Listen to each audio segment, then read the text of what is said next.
হরে কৃষ্ণ, রাধে রাধে। একদিন ভগবান দ্বারকায় বিশ্রাম নিচ্ছিলেন, আর দেবী রুক্মিণী এবং সত্যভামা ভগবানের পদসেবা করছিলেন।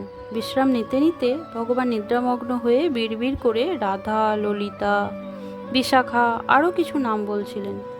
পরের দিন দেবী রুক্মিণী ভগবানের কাছে জানতে চাইলেন, হে স্বামী, কাল রাতে আপনি কতগুলো নাম বলছিলেন, ললিতা, বিশাখা, এরা কারা?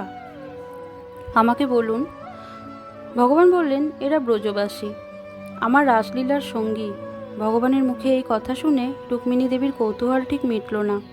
তিনি মাতা রোহিণীর কাছে গেলেন এবং ভগবানের বৃন্দাবন লীলা নিয়ে জানতে চাইলেন। মাতা রোহিণী বললেন, আমি তোমাদেরকে বৃন্দাবন লীলা বর্ণনা করব, কিন্তু একটি শর্তে, কৃষ্ণ বলরাম যেন কোনোভাবে শুনতে না পায়।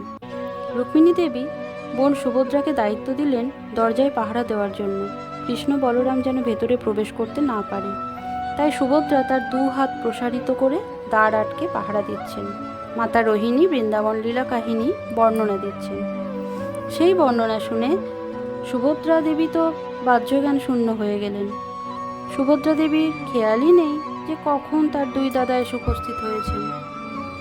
মাতা রোহিণীর মুখে কৃষ্ণ বলরামের ব্রজলীলা ও বৃন্দাবন লীলা শ্রবণ করে 3 ভাই বোনের চোখ বড় বড় হয়ে যায় এবং তাদের বাহুগুলিও প্রসারিত হয়ে যায়। এ যেন এক অদ্ভুত দৃশ্য। ঠিক সেই সময় দেবর্ষি নারদ এসেছেন ভগবানের দর্শনে। তিনি 3 ভাই বোনের এইরকম রূপ দেখে খুব আনন্দ পেলেন এবং ভগবানের কাছে মিনতি করলেন যে ভগবান যেন এই রূপে পৃথিবীতে অনন্তকাল ধরে পূজিত হন। ভগবান তার প্রিয় ভক্ত নারদের ইচ্ছা পূরণের জন্য শ্রীক্ষেত্র পুরীধামে বিরাজ করছেন, সেই দিব্যরূপে, যেই রূপ নারদমুনি দর্শন করেছিলেন। জয় জগন্নাথ, জয় বলরাম দেবের জয়, জয় সুভদ্রা দেবীর জয়।